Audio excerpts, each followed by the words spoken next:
There we go. Hello, everybody. I'm Sophie Stern, and this is Write Something Weird.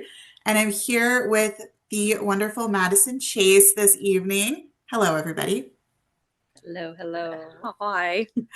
So I met these two wonderful writers, I think a year and a half ago. I think we met at like a Karma Community Market signing. Does that sound right? That sounds about right, yeah. Yeah, yeah. Yeah, and we've done like a couple of signings since then Oh, yeah. together, Uh-huh. which has Uh-huh. been really fun. Like Boozy and a couple of other random ones as well. Yeah, Yeah. I, absolutely. And gosh, it was Boozy and then I think it was the witching the hour. Witching Hour. Yeah. Yeah. Yeah, that was That fun because we were right across from each other. So I yeah. got to like wave at you the whole time, Yeah, we which weren't was like great. across the room from each other. Yeah, That for sure. For sure. But could you tell us a little bit about yourselves and what you write? Yeah.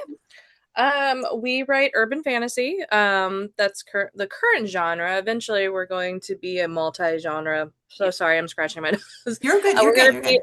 we're gonna be a multi-genre co-author Mhm. because we have massive A massive pile of works in progress that eventually will see the light of day. eventually. But right now, we started out with our favorite genre, which is the urban fantasy. So, and I forgot. And you want to know more about us? So, I'm so sorry. You're good. I I'm also known as Chelsea because that's Name. my Your name. human name. My name. That is me. I am Chelsea. I am a veteran. I was in the United States Navy, and then I've always really loved adventure and keep on going. And then I got swindled.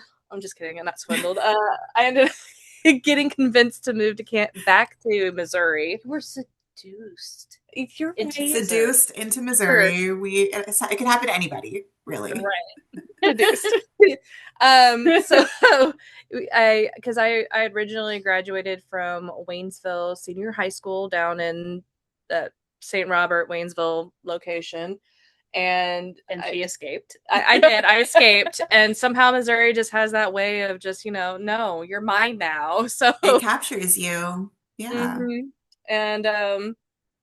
and her and I have been writing for 17 years. 17 years 17 years. together. We haven't actually our published books are literally The Road to Hell and the Pack or Pray. But we those are more of our like babies. They're not as old as our writing careers because we started out on what are the role play? Online role play forums. Yeah, Okay. So we met each other on a walking Walking it Dead wasn't Walking Dead, it was themed. zombie Yeah, themed. zombie Yeah. apocalypse themed role play Yeah. website. I don't think I knew that about you. That's Yeah. fun. That's Yeah. really fun. And so that's kind of where it all started. We yeah, you're hearing kids. Our kids are outside playing. Okay. Um, so we started this writing, and so we knew how to go back and forth with one another. Oh, We interesting. and that's kind of how our books are. You can't tell that there's multi genre or multi authors writing it, which Yeah. is one of the hugest complaints that I think we've Complaint. not complaint compliment. It's compliments. Wow, compliment, not complaint. That's okay. You know, all writers are a little Seamless. self-conscious. It's okay. It's It's normal. like, you don't believe in it. It's a lie. No, no. Too seamless. I'm sorry. It's all good. Um, Um, but yeah, and then yep. this is And I'm Melissa.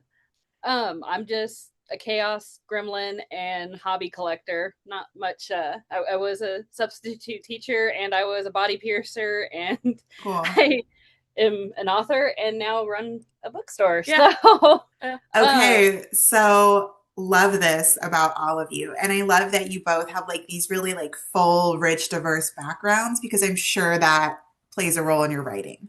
Oh yeah, absolutely. Oh yeah, definitely put a little piece of, well, every author puts a little piece of their soul into their books, and we definitely have collected a few things. That whole jack of all trades, master of none, but it really does Yeah. help you kind of like if you're writing, it helps you get into different characters. there is more to that Experiences. saying, but I know. I know there is. There is more to that saying. I just can't remember it off the top of my head. I was going to ask you, but Jack of tell all me trades, later. master of none, still better than a master of none. Yeah, I think that's it. Okay. Yeah, Or something along those I lines. butchered it. I That don't know. works. So what does co-writing look like for you now? I know that when you first started, you would do like role playing. Do you find that when you write a story now, you each take like one character, or do you just both write together in the same document? How's that work? It depends on for one, it depends on the mood because sometimes girls are tired. Yeah, Yeah. So that's fair. sometimes if one of us has the spoons and the other one doesn't, we'll just grab the manuscript and take over. And then after we get some word vomit out, we'll like shove it at the other one and be like, okay, now I can't look at it anymore. You have to like look Yeah, it Mhm. yeah. over. Other times it depends on the work, like the title we're working on, because sometimes we are using a lot of our characters we created over the years together as Okay. the main characters in our book. So, Oh, uh, cool. for example, the Road to Hell series focuses on Charlie and Lucifer, and they are actually some of the newest characters we've ever created. Mm-hmm. Um, so we're still learning those characters, Mm-hmm. Okay. but when we bring out our vampire series, our vampires and witches series, we're actually going to finally get to bring out Dolan Call. Wow. Cole And and Dom, which Okay. are fraternal twins. yeah. That we've played in so many different role play sites over almost 20 years. We've carried them along with us. Yeah. And they are just so fun to play. And so they are the main characters of our Witches and Vampires series. And when we do that one, we kind of know the voices for the characters because we played them. Yeah. So it'll be kind of I need to write a Cole scene. So I'll write a Cole scene, and then Chelsea will be writing a Dom scene, and she's like, okay, I need to know what Cole's gonna say because Fair. she can understand Cole, but she doesn't get in the mindset of Cole. Yeah. Cole Interesting. lives in my brain. Yeah. Okay. So it really does depend on which one we're working on, or like who's more tired. Sensing a theme of exhaustion here, which I can relate to. As a writer, I love to sleep. I'm not one of those writers that is like up all night writing. No, I always tell people my dream is going to bed at 8 and getting up at 8. Like that's the life for me. Yeah. Yes. Same. Agreed. Yep. Absolutely. So, with all of these characters, some that you know really well and some that you are still learning about, what do you have a favorite? Like, do you like writing the characters that you've been with a Um, long time, or do you like the discovery part of like learning a new character? I'm an addict for all of it. honestly, Okay. we look it because this world is so vast. It's really hard. It's like our favorite world, which is why we started Yeah. out with it. Yeah. So it's hard to pick who's our Mhm. favorite because in every single book, like with the wolf-blooded, Pack of Prey, you get to start with Cole's story, or not Cole. Oh my God, you get to start with Hartley's story, Okay. and all her specific world is unique, and I like Harley. Harley's one of my favorite characters. I also like Frank, which Go. Mild Oh, intermission. all good. Mild intermission. No big deal. So, next, oh, go ahead. Those are accounted for. So, okay. I did, oh, yeah, go ahead. No, I was saying, where were we?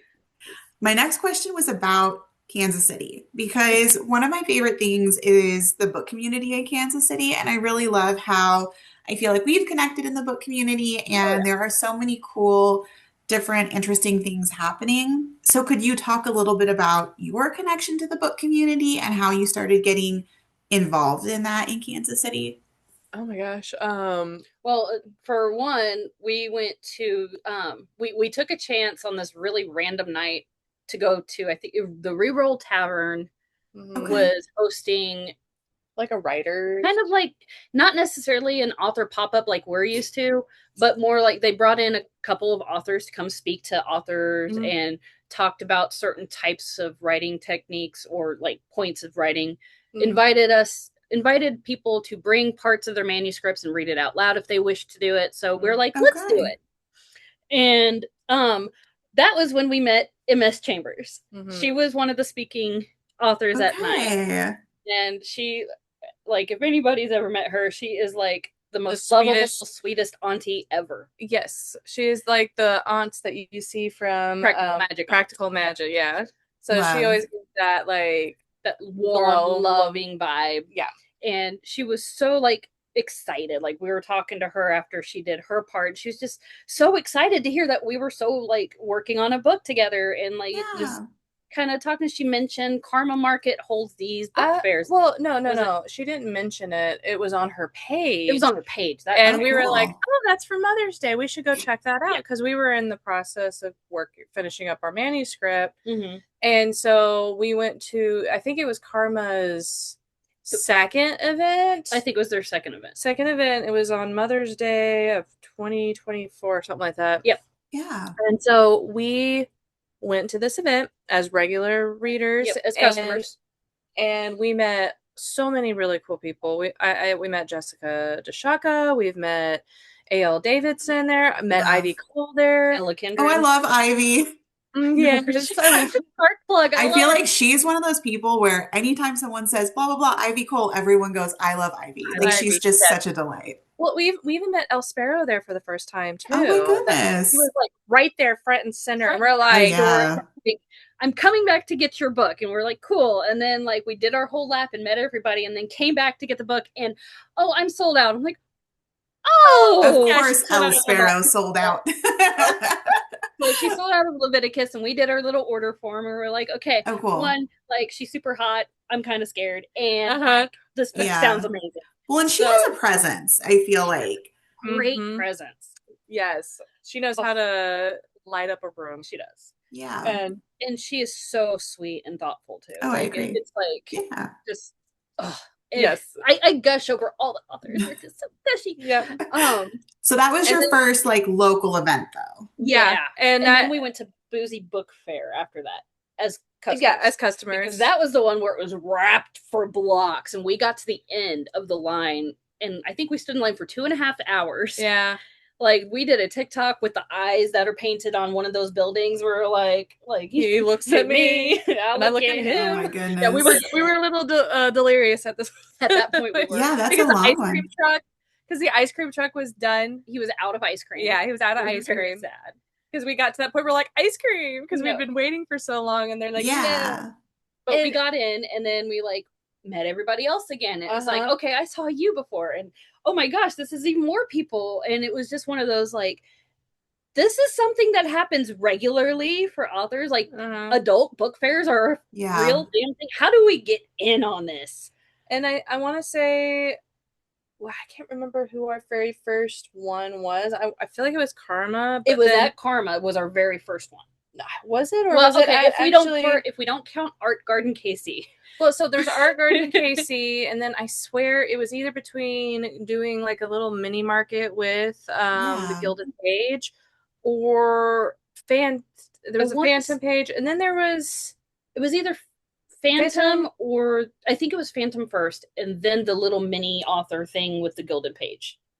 Maybe because I know the first time we did anything, we sold books. The second time, we didn't really sell anything. Yeah, and they're like, we were like, why is that? Like, what happened? Did we do something wrong this time around? They're like, no, this, this. Well, you're bringing up a really good point, though. Can you talk a little bit about what authors can expect when they go to an event? Because I would say when you go to an event, even if you're not like actively selling or it's not like super busy, you still have those opportunities to like do what we're doing now, right? Like to talk to the other authors and make those connections. So what should authors know before they go to a local event? Honestly, always make sure that you have your books. That's one of the biggest things. Don't forget to sign. I've done it twice. Yeah. But no, it's really it's just when you're there and you finally have your setup, don't worry about the sales. Don't worry, not even that. Like when you first go to an event, don't worry about having everything that everyone has out. Yes. You're gonna end up building. Yeah, you're gonna end up building stuff that caters to your brand. So when you go, like if you've ever go to these events first as a reader, just to experience what it's like on the other side. That's good advice. Help pump yourself up. You can introduce yourselves to an author, most of the time, from what my experience, authors are eager to talk to you about Oh it. yeah. Oh, They're like, yeah. oh yeah, Let's get you Let's be involved. friends. Yeah. let's be friends, let's And it communicate, really let's get is. coffee. And then from that point, when you're finally like, okay, I'm ready to go to an event, and you're not really focusing too much on everything, you have your books, you're ready to sit and sign, don't be afraid to stand up, don't be afraid to sit down, because sometimes these things are super long. But when a customer comes up to you, Stand up and be engaged. and engage with them. They're here for you. They want you. You're your biggest advocate for your books, so you're gonna have to like show somebody that you love it. So, And I'm one of the biggest offenders, like, because I can't stand for long periods of time without feeling, okay, I've got to sit down. So it's one of those things, like, she would, like, needle at me, like, okay, you got to stand up. Like, so, you know, I fall victim to it too. But I do want to go back to, like, going to those fairs or events as a reader. Listen, like, if you're an author and you're getting ready to do your first event, listen to how the authors at these events are doing their pitches. Listen to what points of their book they are focusing on, or how they are drawing you into their table and then redirecting your attention to the books, or how they're finding out how to also, like, determine which of their books you might be most interested in. Like, look at what they're wearing. I've seen people with all the, like, Twilight, like, head to toe Twilight come up to our table, and I've had a reviewer call Pack or Pray, you know, what was it? Team Jacob. Or Twilight for Team Jacob. And I'm like, yeah, if he was psychotic, okay, cool. If he was psychotic, yes. If he was psychotic. But if this is their very first event, and like, just know that it's okay that you're gonna mess up the first time. Ivy Cole actually is the one that is like, you guys are doing great. Okay, like, again, I love Ivy Cole. She's so sweet. And she bet, like, and that was at the Gilded Page little author pop up, because, like, it was a break in people coming in, and she could tell we were nervous, and we're like, we weren't sure how to pitch her book yet. So, like, she's over there, like, across the way, giving us all the support, like, you're doing great, sweetie. That's sweet. Yeah. She bounced over to our table with her PA. Quite literally bounced over. Yeah. It was great. She bounces. And she's like, pitch me your book. Like, that's so sweet. It is. Yes. Well, yes. Go ahead, sir. Oh, no, you're good. I think that's a really good point, though, too. Like, another aspect of that community is authors hype up other authors at these events. I feel like a lot of times when people think about, like, going to a book event, they're like, I don't want to compete with the other authors. But at romance events, I feel like we are always like, go talk to this person, talk to this person. Here's my other friend. You're going to love their book. Yes. That is the biggest thing as a brand new author. Don't look at other authors as competition. No. That and that might sound a little aggressive, but it's really, those are your friends, those are your advocates, those are your friends, they're your peers, they're your coworkers. They're your coworkers, essentially, because like one of your fans may love all your books and you're not quite ready to get the next one out. Well, guess what? While you're waiting for my book, look at these other amazing authors who have the same genre, and you're gonna you may love their books too. Like, it's okay to love multiple books. That's the beauty of books. Oh, and the readers are going to need something new to read. So it's like, I've never understood the mindset that when I wrote Peck or Pray back in 2013, all I had was Twitter. Book Twitter was something toxic, but that was all I had. The book Twitter, and then the Jane Friedman Query Shark website. That was it. That was it for resources for me. And it really felt competitive. And it was such an eye-opener to see this community, like Ivy bouncing around being like, pitch me your book, or, you know, hearing them hype each other up to the people at their table. You know, people on Twitter would be like, why are you sending sales to somebody else? Because we all win. Yeah, absolutely. Including the readers. Yes. Yeah. Readers are there. Listen, here's my thing. If your TBR is empty, something's wrong. And I'm so sorry for those poor individuals. Like, my TBR is empty. Anything to read. We're like, what? No. Yes. And you're like, I could give you 10 things to start with right now. Listen, gather around. I know so many people. And It's a matter of having those friendships and the community. And I know it's not like that everywhere. We are seriously probably one of the luckiest. Kansas City is one of the luckiest to have the massive community that there Yes. are, and we should be lifting each other up more. Absolutely. Yeah. And because there are places that don't have this. Mm-mm. Like we have one of our street team is in Wichita, and she's just like, "Are you kidding?" Every time we talk about events, I was just like, "You have that?" Like, Yeah, we do have a lot. And it's been really fun too to like see it kind of pop up and boom over the last couple of years. It's been really wonderful as a reader and as an author to have those opportunities to connect. And that leads me to my next question. The last thing I wanted to ask you about today is you both are doing something really cool in the Kansas City area. You opened a bookstore. Can you tell us a little bit about that? so Nocterra is kind of the amalgamation of being part of the writing community, being part of the reader community, being like a Kansas City small business lovers, the creatives around here. It's Yeah. just it became this place that I gush about. Yeah. Because Kansas City has no shortage of amazing bookstores. Like Yeah.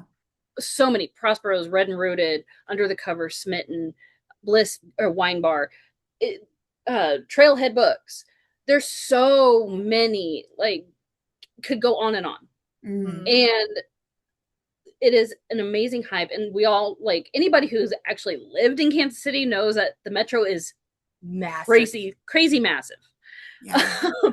But we noticed, I want to say back at the beginning of next year, we really were noticing that Independence was kind of a dry zone. Okay. So we remembered, like, back when Barnes and Noble shut down and was replaced by Bob's Furniture, where every time we drive by, we were like, "Fuck you, Bob!" Yeah. But when it came to independent bookstores, there were very few options, and a lot of them Okay. were like used books, or they were a gift shop with some books. West End Connection, we found out, we didn't know they existed until after we opened up, and They're literally down the and street. they're down the street. But Oh, cool. they are an inclusion center with a bookstore in it. Okay, but you're just a bookstore. Yeah, we are a bookstore. Well, bookstore with a little retail. With a little retail. Most bookstores have some retail. But well, and then I think right as we were opening up, there was another one on the square that opened up too. And that was what was funny, because we were looking at shop options on the Independent Square, because everybody tries to go to the Independent Square if you're an independent.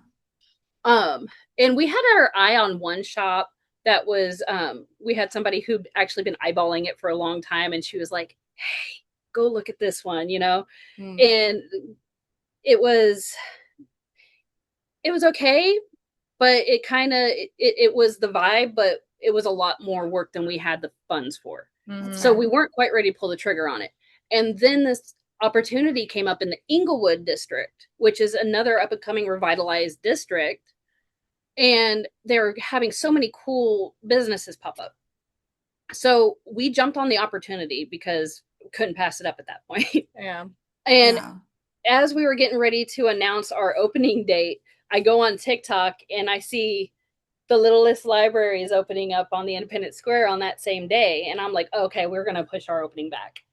Oh, interesting. Okay, so it started being like lots of other stores and lots of other bookish things happening. Yeah, which is amazing. Like, anytime anybody is like, "Hey, I didn't know this bookstore existed," I'm like, another one that just opened up. It's like, you need to go to the Independent Square and check out the Littlest Library, because they are also they are the first Hispanic-owned bookstore in Kansas City. Oh, cool. So absolutely, that's the vibe. It's with Nocterra, our niche, we have a lot of romance specific or primary bookstores. Okay. And Nocterra is indie focused. So cool. while we have all these amazing bookstores, and they're so wonderful where they welcome independent authors to be on their shelf, but they are primarily trad published bookstores. That's the meat and potatoes. Absolutely. with Nocterra, we're kind of focusing more on the indie and self-published author. Yeah. So 90%, our goal was to be 60% indie or hybrid published authors, and we ended up with like 90%. Okay. All right. Yeah. We're still a small, tiny but mighty space, but we are getting bigger every day. Love it. And right now, I think we have 3 independent authors from California on our shelves. Mm-hmm. And we've got a few more that are coming in from other areas. We have Nikita Bell is also in California, and I can't wait to get her books on our shelf. But a lot of it, 90% of our stock is indie and local. Yeah. And I love that. While we had that like 60% goal when we first started like drawing up the business plan, since we've opened our doors, the dream kind of created itself when we realized is like, you know what? Like we need a place for the indies to feel as important as what the big 5 pushes out. You know, the big 5 published authors, they get the marketing teams, they get, you know, cover designers. There's caveats to all that because the author also doesn't get a lot of choice. Yeah. But as our bookstore, what you get out of us is a thirst trap.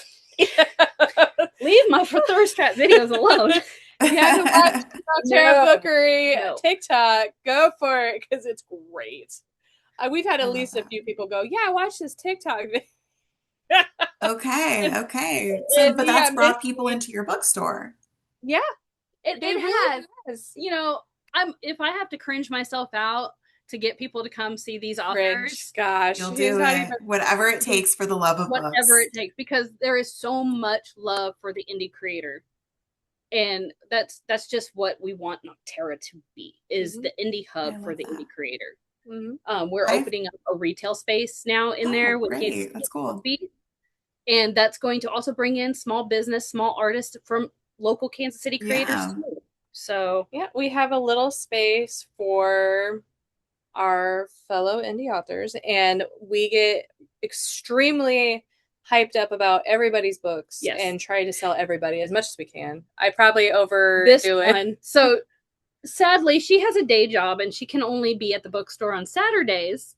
So I get really hyper and happy when somebody's like, "I like to read everything." I'm like, "Oh, you do you?" She gets the book zoomies, and she will grab the customers by the hand and lead them through each and every book on the shelf and tell them a little bit about what's on the shelf.